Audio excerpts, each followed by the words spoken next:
9મીના તારીખથી આપણા ટેકાના ભાવે ખરીદી કરી છે એ લગભગ 15,000 કરોડનું ટેકાના ભાવે ખરીદી કરીને સરકારે ખેડૂતો માટે હંમેશા ચિંતા કરી છે અને આ વર્ષે પણ 15,000 કરોડનું સરકારે મદદરૂપ કરીને ખેડૂતોને સારો ભાવ મળે એ હેતુસર ખરીદી ચાલુ કરી છે.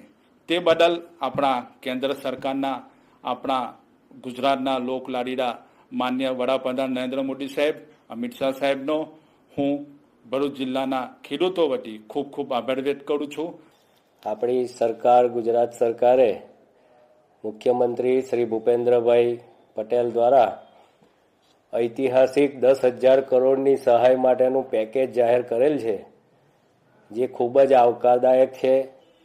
આજના સમયમાં ખેડૂતોને થયેલ નુકસાનને પહોંચી વળવા માટે ખૂબ જ સહાયરૂપ થશે. નવો પાક તૈયાર કરવા માટે સહાયરૂપ થશે. એને આપણા ખેડૂતો વતી આવકારીએ છીએ.